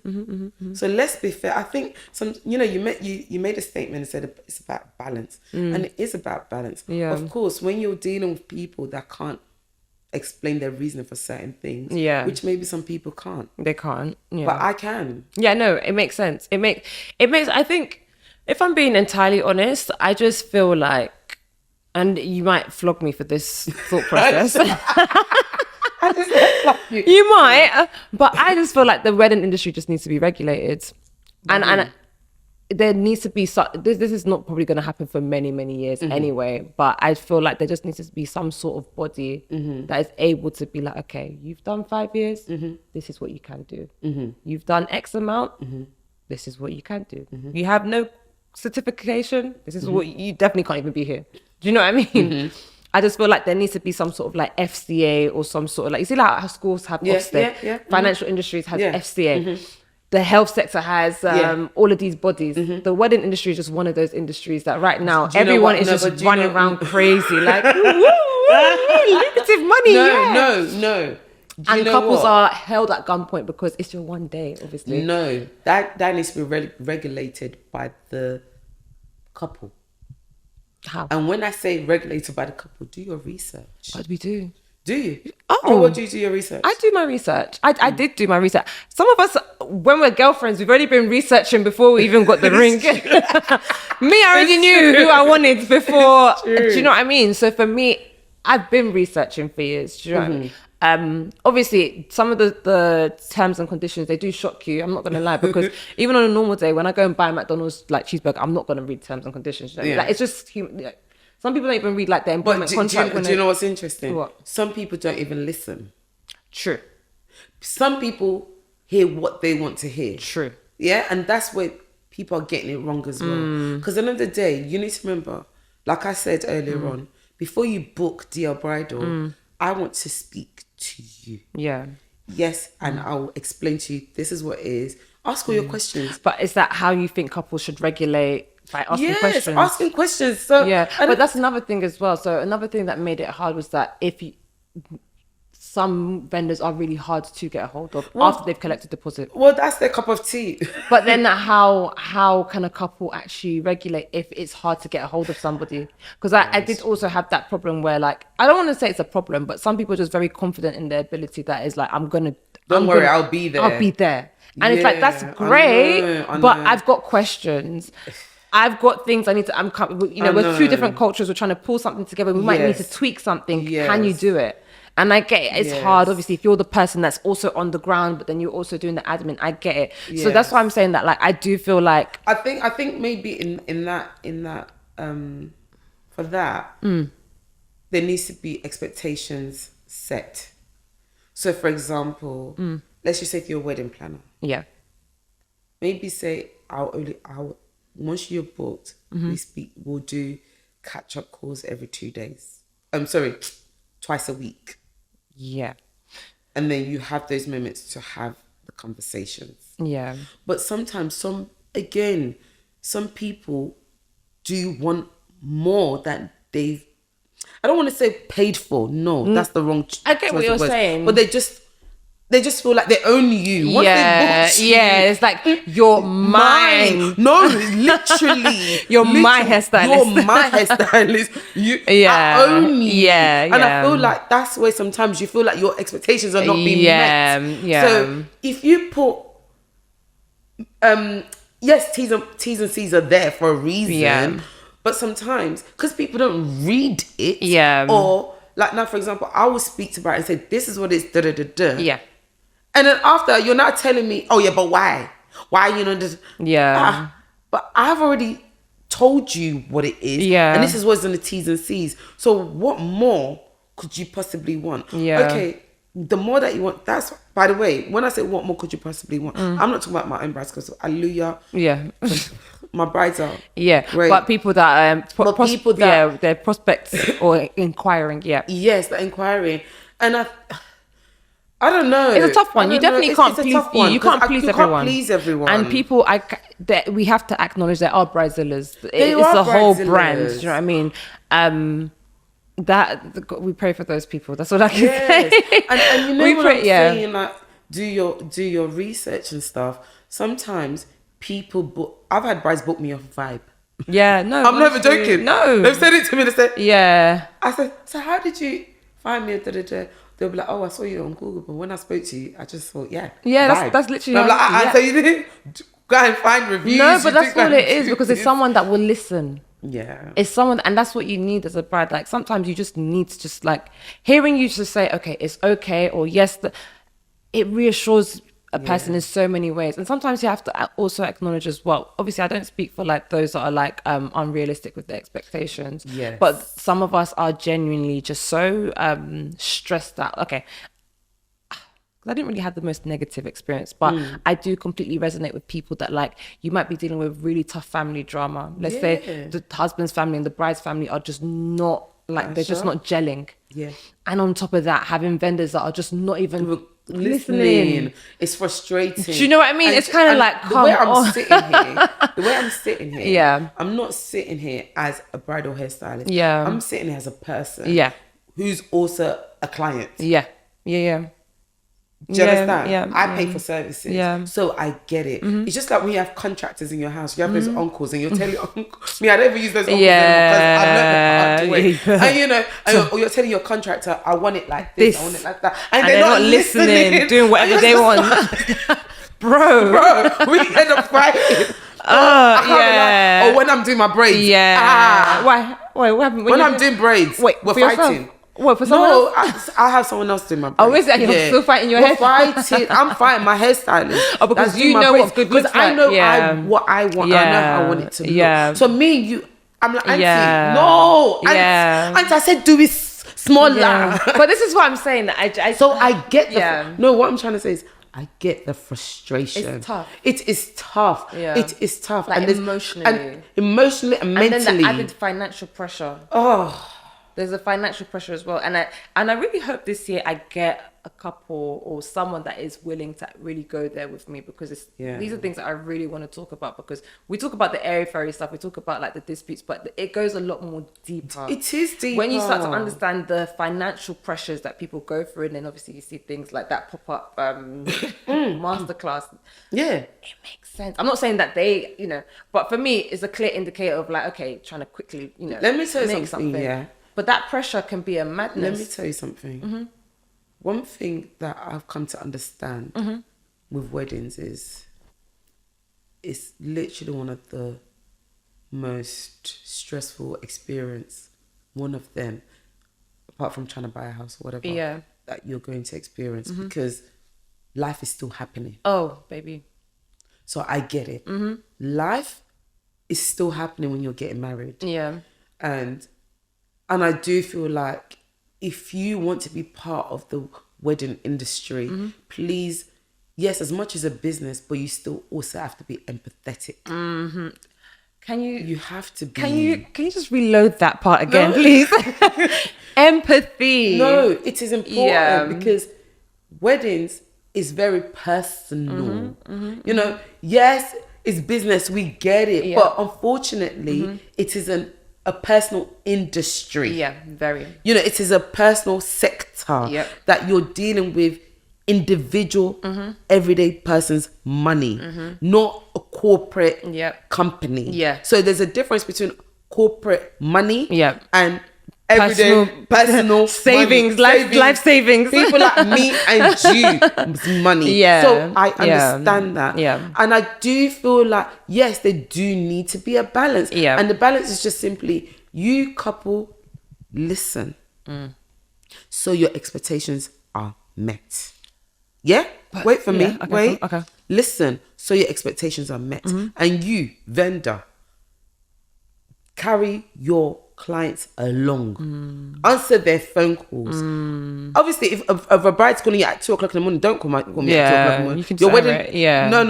Yeah. We can wait till the next day. Yeah. But just like put boundaries in place. I think that's what it is. Yeah. Put boundaries in place. And when I'm saying carry your clients along, which is if you've got office hours, you've got office hours for a reason. Yeah. And in that office hours, I expect you to answer my call. Yeah. Or return my call within that office hours. Right? For example, if you're trying to buy a house, you'll call your solicitor at any time within the hours, the working hours. Do you understand? Because you want to know what's going on. You want to update. You want update all the time. That's it. So I think with regards to that, we need to be able to meet in the middle. Yeah. But I feel like, by the way, I'm not sitting here and saying I'm business perfect. No. I don't think you are. I'm just literally sharing my experience. And I think it's so needed. I think within this last year, I feel like people are now becoming. I feel we will get there between vendor and couples. But I felt like, first of all, I think even though a lot of vendors knew how much their services or had an idea of how expensive services were. It wasn't until earlier on this year when I was like, oh, this is how much we spent on our wedding. Everyone was like, oh my God.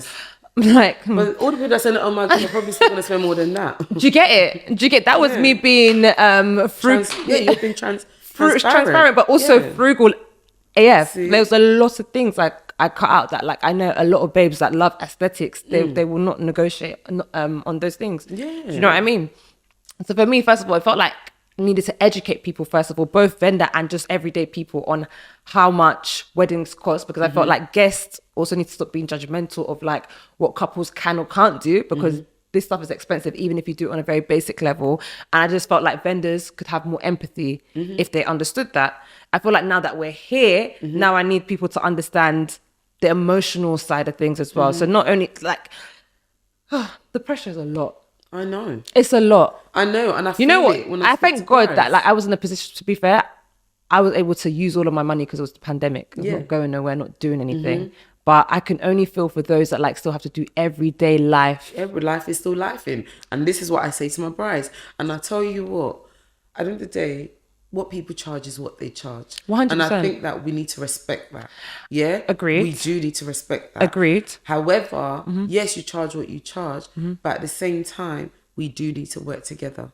We need to work together. And at the same time, you couple, you bride, you husband, groom, you need to understand. I don't feel like I'm being told off. But yeah, I'm listening. Yeah. You need to understand what's important. But I'm not speaking for everyone. You do, because there's a list of services right now that I can tell I'm cutting out of my wedding. No, but I 100% agree. But to make sure that, but you know what? What makes it hard? Sorry to cut you. Yeah. I know I'm spending on my glam. Yeah. Oh, there's no question about that one. That's happening. Period. You know? Yeah. So I'm trying to say that's important for me. But you know what? I don't think. Or are you trying to say, yes, that's all well and good, but it's the way the service is delivered, or it's not the service, that's is even provided. one thing. But I'm just saying that, like, there's a minimum fee for everything. So even if you're like, I did not want to spend 60,000, or we did not want to spend that. It's just because there's a minimum fee for hair, makeup, venue, this. Yeah. So you're only ever looking at a minimum. That's not true. Huh? That's not true. There is. That's not true, Aisha. For wedding. That's not true. It's There's either no that, minimum. either you. Okay, so. Okay. Why? Venues, do you know how expensive? Okay, venues is a different case. But I feel like for hair and makeup. Okay, fine. You can. No, you can cut corners. That's fine. Yeah. But it still doesn't mean that I'm not still going to spend minimum 20k on my wedding. Okay, fine. There's so many things that I definitely cut out. I compromised on my wedding dress. Did you have a sweet table? Someone blessed us with that. I didn't pay. Hallelujah. For that. I didn't pay for that. That wasn't even something. That's not something. Oh, that was on your mind. Okay. If you like, that's not something that, like, there's like things like chafing dishes, menus. Okay. In Mykonos, I don't think I even had decoration. I didn't have a wedding cake. No decoration. No wedding cake. But your wedding was lovely. See, this is but Aisha. But the minimum I still spent was a lot of money. Aisha, wait. Okay. You've just said that you didn't have a wedding cake. They have a wedding cake. No one even noticed, because it's only because you're saying that. No, now. but some people feel like they need to have these things. This goes back to what I'm saying. Okay, so I get it. What's important? You knew wedding cake was not important. Yeah. So you cut that out. Yeah. You knew decorations was not important. Yeah. You cut that out. Yeah. And guess what? I didn't even notice that. You're just saying that now. Yeah. Because listen, I was on that table with my champagne. Living my best everyone's life. getting lit. Easy for snapping. But do you understand? Yeah. You already knew to yourself that's not important to me, which means I don't care what anyone else says or thinks. Because I don't care for it. So it doesn't matter. Yeah. No, but people need to start having that mindset of, do you know what? We don't need this thing. Or XYZ is not that important for me. So I'm happy to cut that out. Whereas you've got some people that believes that they need everything. That one's a different problem. And I do blame social media a bit for it, because people feel like, because this person had this dress. Yes. Like, I even see things that people copy from my wedding, and it's like, you don't actually know why we actually did that. Yes. How you even got that. Yeah, how we got that. Or who even gave it to me, or who didn't give it why? to me. Yeah. Or you don't even know that we actually absolutely hated this thing, but some people like just loved it, or maybe they just thought like, well, that's another bride that's done this, so maybe I'm supposed to do this at mine. It's like, I mean, whatever, like, floats your boat. But yeah, I get it. I do get it. But my thing is, I just feel like weddings are just expensive regardless, no matter how much you... I think the cheapest I've seen... let me not say cheap, because it's not cheap. The lowest I've seen a couple be able to say that they've spent was about 10k. But even that's still a mad amount of money, don't you think? It's whoever floats your boat.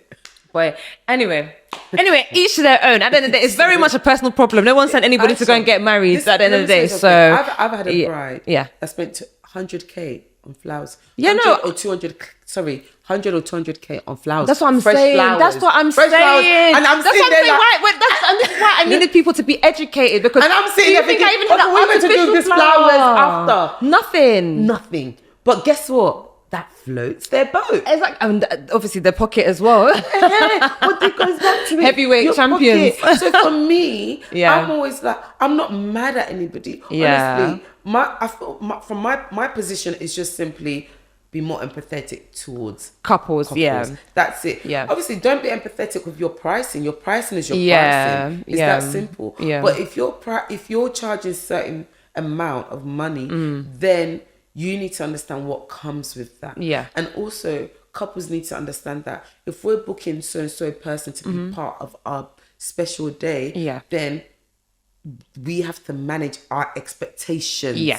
You know, and that's simply what it is. Managing expectations on both sides. Yeah, I think so. It's that simple. Because some people, their expectations is up there. Yeah. And you're just like, Okay, just bring it down a little bit. So bring it down a notch. Yeah. Yeah, like, not even bring it down. Just be real. Yeah. Just be real. Come on. Yeah. Because what you're expecting of me, I can guarantee you don't expect it of someone else. So let's not do that. You know, this is what I'm providing for you. I think the only time you should have an issue is what you've paid for has not been delivered. You didn't get. Yeah.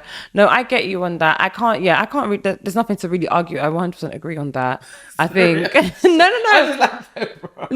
I agree. I 100% agree. I think the empathy thing is just a really massive thing for me. And it's a massive thing for me. It's really, really massive. I just feel like people but once again, we need to educate each other, because I feel like people can only be empathetic if they actually understand what it is that person is going through. Some things some people are not even talking about. Do you know what I mean? No, somebody's parent could be ill in the process. Aisha, wait.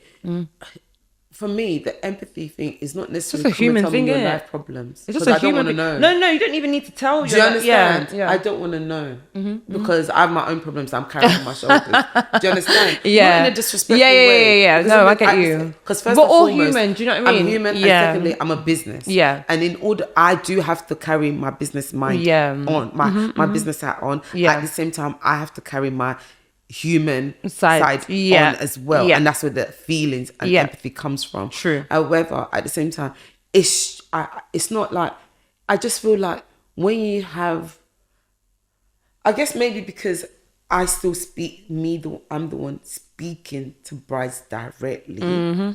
Maybe that's why I'm able to have that connection with them. True. So maybe if I get to a position that you have an admin, you know, it's not even that I do have an admin, or like the admin. I still like to speak to brides, which is nice. You know, maybe if I get to the position, because I know some vendors, they don't give out their phone numbers. Yeah, no, I had it's just that. emails. I had that. I don't understand. I didn't understand that as well, and that's the thing. I think it can be, and this is what. But it works for them. This is why I mean we have to kind of go back to regulation a little bit, because it's kind of hard where one person has T's and C's, and you know, great experience, and obviously. I've had that with a vendor as well, but like literally, she was the most amazing on the day. See, there you go. The most amazing. But prior to then, you also. I'm just like, why can't I talk to you? Like, I want to ask you a question. I'm anxious. I want to do this. But do you know what I mean? For me, it's all about experience. Yeah. But the thing is, I can't even complain on that one because the price wasn't even killing me. So it was kind of like, you know what? There you go. Get what you're paying for at the end of the day. Not like it was a horrible price, but like... No, but you had a great experience on the day. Yeah. But obviously prior to that, you felt like... Oh my God, why can't I speak to you? Why can't I speak to you? No, I'll tell you what. So I've had brides say to me, Deborah, is that person going to come? Because I can't speak to them. Yeah, no. And I have to be the one. Yeah, no, I had to go through my planner. My planner was like, don't worry, I know the person. I'll speak to them. They're like, okay, they're good. The one to be reassured. Yeah. They're good. But you don't know. You don't know. And you hear so many horror stories as well. Do you know what I mean? But, okay. So obviously we spoke about all of that. I think something that would be good for brides to know, hair and makeup. So on the day, you get to the room, you do people's hair, obviously. Is it meant to be... Because I didn't know this until the day, to be fair. Yeah. But allegedly, hair goes first before makeup. Is this argument? It's not even an argument, because I genuinely didn't know. So my thing is, how is it supposed to operate? Because I think that would also help... scheduling? It's scheduling. Yes. At least a bride would know to push her planner or coordinator to make sure that things are... flowing in a certain way. Yeah. For me, I always say doesn't matter. Okay. For me, someone else will disagree. Another hairstylist probably disagree or makeup artist disagree. But of course, the general scheduling of day is hair and makeup. But then sometimes hair and makeup work together. That's why for me, I'll be honest, I like to know who I'm working with. Okay, in terms of hair and makeup. Okay. Which makeup artist I'm working with. Okay. Simply because sometimes one needs to understand that schedule's a guide for the day. Yeah, things happen. And if you're working with a makeup artist or a hairstylist that's saying, oh, sorry, I can't work together. Then... Have you been in that position before? Yeah, and I hated it. Because I hated it because of it affects The outcome or the rest of the day, the schedule for the day. So yes, haircut, I come, hair starts, then makeup after. But sometimes for whatever reason, that is not possible. It's important for the hair and makeup artist to be able to work together. To like bring the schedule to catch up. Yeah, exactly. Okay, it's important to do that. So that's why I said I like to know who I'm working with on the day, so that way I know that can this person work with me or not, if need be, because things happen, you know, if need be, can that happen? And of course, if that can't happen, then fair enough, touche. Touche. It's not the end of the world. It doesn't change anything. Okay, so but it's always good to. So as a bride, it's not something that I would need to, like, let's say my wedding's in April this year coming. Yes. I don't need to worry too much about. It's not something that I need to be like precious about. No, that's something. Well, but if you have a preference, because I as a person that like just as a woman, when I get ready, I like to do my makeup before my hair. Yeah. Okay. So if you have a preference in that sense, can you? Of course, you can do your makeup before your hair. Is that like on your wedding day? Yes. Okay. Because I'll tell you why. I love that you asked that question actually. So, a lot of the times when I'm asked, "Oh, is it hair before makeup?" Or I'm always like, preferably, I would like to work together. Preferably, or start 30 minutes. Because I thought that was how it's supposed to be. To be fair, hair and makeup together anyway. Right. But or start 30 minutes before. Okay. Simply because, Aisha, think about it. Think about your wedding day as well. Imagine if you sat. Remember, Edith and I worked together. Yeah. Majority of the halfway through, we're not working together. Yeah. So which meant that. So if I'd done hair first, 2 hours for hair, 90 minutes to 2 hours for hair. Yeah. You're sitting down there. Yeah. Now makeup. 2 hours for makeup. That's 4 hours. True. True. 4 hours sitting down. Like, please. Yeah, true. Even me, I don't want to sit down for 4 hours to do braids. True. Do you understand? So that's the way I think about it. So when brides ask that question, I always say, preferably it would be nice to work together, you know, or I'm happy to start first and then makeup artist join me. And then, of course, you've got, okay, if the hairstylist says, if you say, oh no, I want the hairstylist to start first, to do my hair first, and that's it. Okay, I'll come at the time you want me to come. I'll do your hair. But once I'm finished, I'm leaving. Okay. Because now you want me to now wait another 2 hours for your makeup artist to do your makeup. Okay. So who's been there the longest? Okay, that makes sense. Do you understand? Yeah. So for me, preferably, I like to work together. Okay. Because it just makes it's cutting time, it's reducing time for everyone involved. Yeah. And, you know, you're not sitting there for forever doing hair and makeup. Okay, fair enough. It's nice. You know, some of you guys might disagree with me. That's fine. But from my experience, I think it's just nicer when hair and makeup were together. And you should be able to, you should have had that kind of experience that you can work together. Like work seamlessly. Yeah, because you're now a team, isn't it? In that moment, you're a team. Okay, I've got another question. Yeah. So, obviously, we touched on it briefly earlier on about like a lot of brides to be look at other brides like you know stuff online and they think I need to do that because obviously I've probably seen 5 brides do it, so it must be compulsory.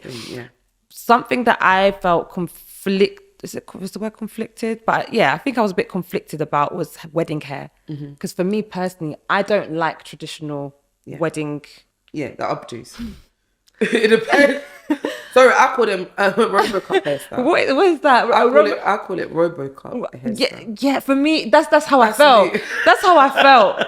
When I'm looking, I'm like, because I don't look like this one. I would never do my hair like this on a normal day. Obviously, no disrespect. I think some people. You're like, get out. I'm gonna have to. That's what I call it. I'm not joking. No, but if you've ever worked with me, but that's how I feel though. But at the same time, some women have the face for it, and they can carry it. Do you know what I mean? I don't think I have that face. I feel like it would just make me look like a 12-year-old. So, that's me personally, or just like I just drastically different. I don't feel sexy. Okay. I like to feel sexy. Do you know what I mean? And it just wasn't giving sexy when I was looking at everyone, updo, bun, side, like everything just wasn't given. But as a bride, you feel like or bride to be, you feel like you need to do one of these hairstyles. Is that mandatory? No. Where does it even come from? No, we need to know. I should annoy you now. No, I need to know. Who started this? Who started it? Who said that we have to dress like this? Do you know what it is? Yeah. Updos. When you have an updo, it shows elegance. Okay. It does. But it's how it's done, the kind of updos you do. You know? Okay. I'm not talking about RoboCop hairstyle. Which one's the RoboCop? I don't know. I'm not going to explain what RoboCop Okay, fine. Okay. All right. Okay. Just the big... Anyway, yeah. I'm not going to explain that. Yeah. Don't worry. Yeah. Figure it out for yourself. I'll go. Yeah, that's fine. But remember, when you're going... So, for me, updos is it's an elegant... is an elegant style. Yeah. Because when you wear long dresses, it just ties in your look. Kind of, you know. Okay. You look at Kate Middleton or those royals when they go for their dinner. Don't you see everybody's hair is up? Yeah, I know, but that's not me. I know it's not giving baddie. You know? But no, because you're asking where did it come from? Yeah, okay, you're trying to say the historical context. Okay, fine. Not it's your context, so from what I've seen. Okay, fine. Sorry. Okay, fine. You know, even me when I go out now, when I wear certain dresses, I want my hair off my face. I want to look elegant, I want to look classy, timeless. You know, but for me, I'm a big encourager for brides to do what makes you feel comfortable. Okay. And I will not talk you out of it. Yeah. I will give you recommendations or advice on how to style your hair. Yeah. But remember, it's about your dress. You need everything to work together. Because I'm sorry, I see some hairstyles and I see the bride's dress. I'm like how? It doesn't go together. Yeah. And I see the makeup. Everything just looks different, disconnected. Very disconnected. Okay, so then I was going to say, with the hair. Okay, so once again, I'm just speaking as like a bride to be when I'm just like going through my different thought processes. One of the thought processes that crossed my mind was like, if I don't do this hair, am I at risk of because I think do people have it so that they hold their curls up? Oh, I see what you're am I at risk of like ruining my hair for the evening if I choose to opt out of that kind of thing? No, okay, so no. Okay, I see where you're going with do you get what I'm saying? All right, so first of all, when you're deciding on a hairstyle, your comfort comes first. Okay. Right?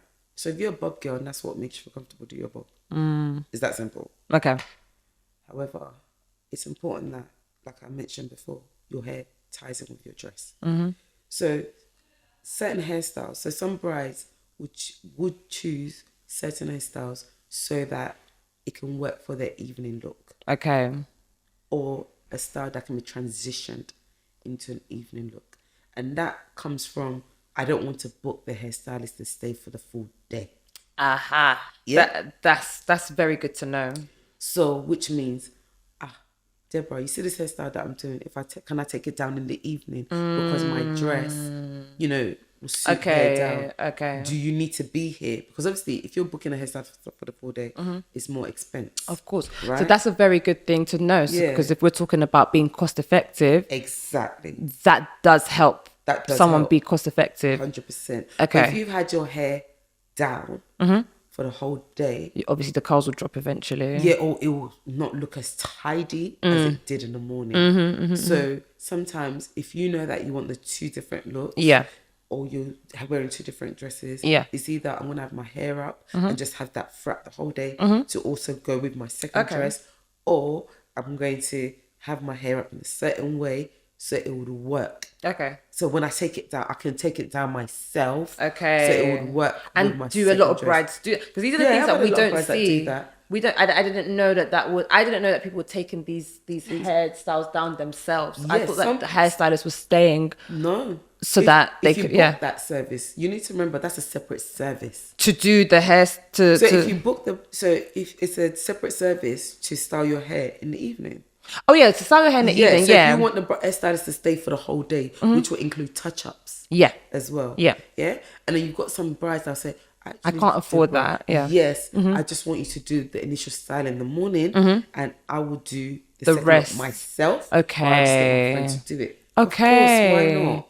Yeah. Okay, so that's really good to know, because I was under the impression that because these hairstyles look very technical, these updos, sometimes they look quite technical. I was under the impression that you still needed the hairstylist to take it Not down all the to time. do the transition. Not all the time. Okay, so a bride can do it herself. Okay, girls. So there you have it. So it depends on the particular hairstyle. Okay. So you've got some hairstyles that is very structured, right? So let me educate you guys.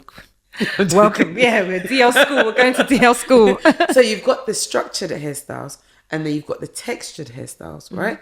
So textured hairstyles is hairstyles where you see that it's all curls. Yeah. You can still see the curls in the hair. Yeah. And it's all up, right? Yeah. So with those kind of hairstyles, there's not as much products in that, i.e. hairspray, as there will be on a structured hairstyle. So a structured hairstyle takes more product, i.e. holding spray, extreme spray this, you know. Well, some people go extreme. I don't do that. Yeah. But it takes more sprays, or you may not curl it before you style it because you don't have to. Yeah. You know, there's just different ways of doing structured hairstyles, and obviously different products to use, which I'm not going to go into. Yeah. So, but the two differences, of course, with the structured hairstyle, if you want to put it down in the evening, there's not going to be any curls because of the way it's been pulled back, or some people don't curl it beforehand. Okay. You know, so there's no curls in it. It's just smoothly put away. Comparing to, so that one you will need someone to curl the hair in the evening. Okay. Right? Now, a textured updo is all curls that's been put up. There we have it. Okay, right? but it still kind of gives a structured look. Yeah, it still gives a structured look. Yeah. Yes, because it's put together. Okay. However, that you can undo the pins and then still be left with the curls. Nice bouncy curls. And that's how the girls are doing it. Yes. Okay. And then you may just need someone to just go over the curls. Yeah, if need be. And most girls probably can do it themselves. If you really want to. Exactly. Okay, so that's really, really good to know. I think that's a really really good to know, because I did not know that was happening. Okay, do you have any questions for me? Aisha, do I have any questions for you? Do you have any questions for How's married life? Because for me, I'm very big on the marriage. Okay. So I'm always very quick to, when I speak to brides, and I always ask them, what kind of married life do you want? What kind of marriage do you want? You know? Yeah. I always take the focus away from the wedding day. Yeah. Let's talk about your marriage. What kind of marriage do you want? And the marriage that you want, first of all, what kind of marriage do you want? Did you want?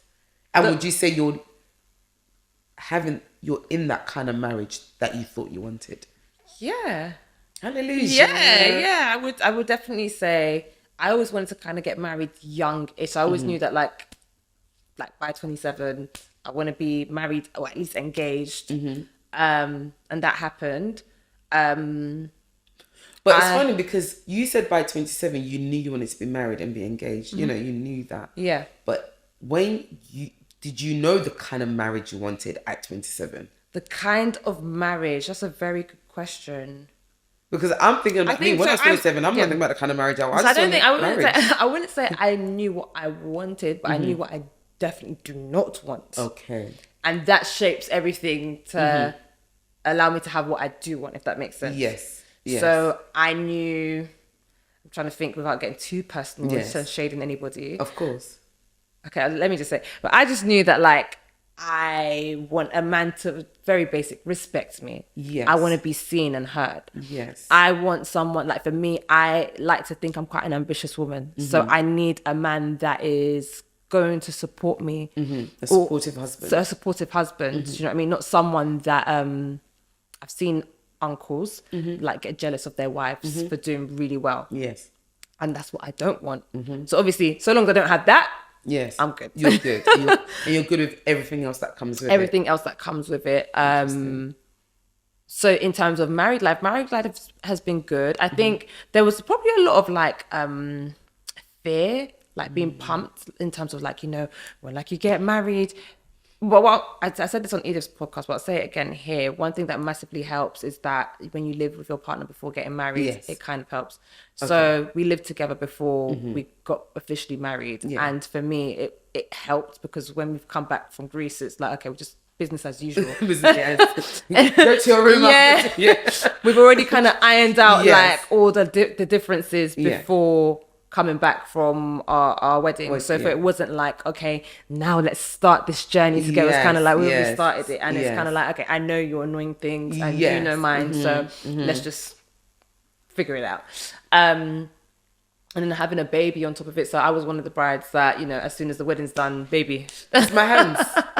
You're asking. And then the baby came straight away. That's it. So my hands that touch your head. I don't even think I even got a chance to really even be like, like it just went from like, okay, wedding. Okay, now we're going to become parents. And that is quite intense, but we are quite intense people anyway. So...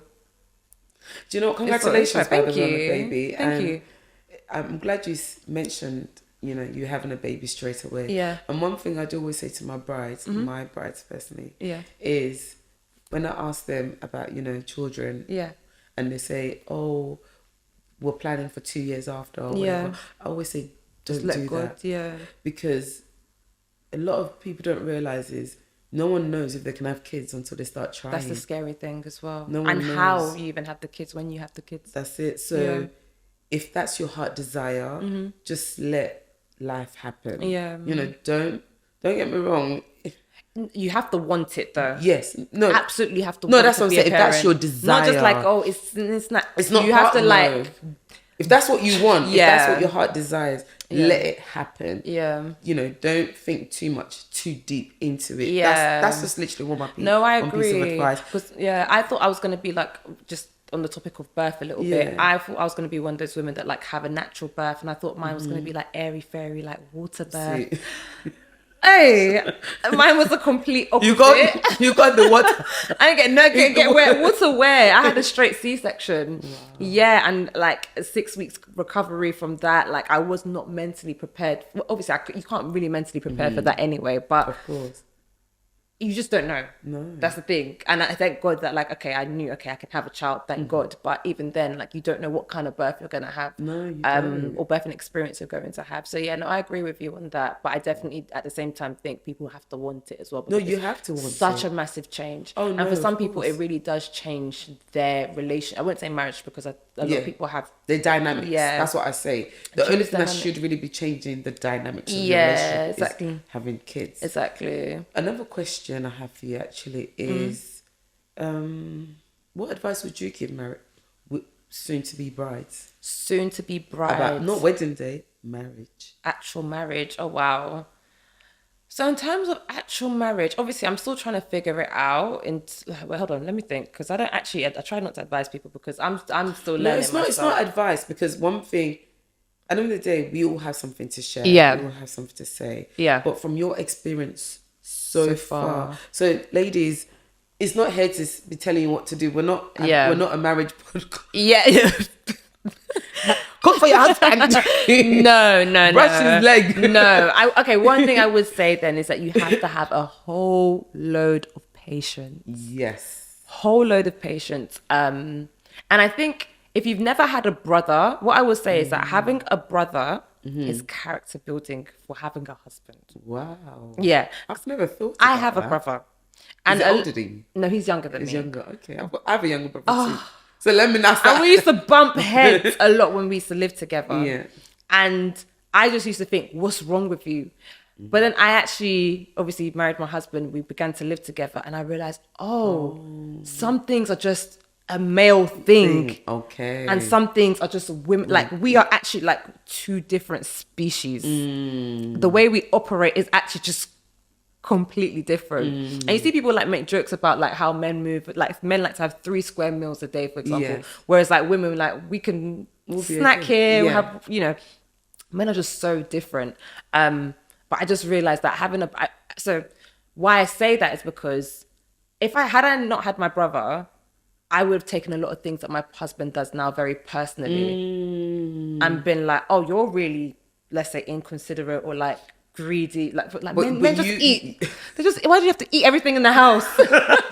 I don't know if your brother was like that, but my brother was like my that. My brother could eat for England. And when he says plate, you'd be like, wait, how many people? Yeah. Do you know what I mean? But you'll take it so personally. Like they eat, especially if you like save leftovers. It's just like, okay, no, actually that's the worst. No, you know when you're laughing that, and like you're ready to fight. I now have a husband who does some of the similar things, and it's like, okay, so it's just men. Maybe they just feel That's been reminded us, don't touch my cheesecake. Like, don't touch my cheesecake. It better be there when I get home.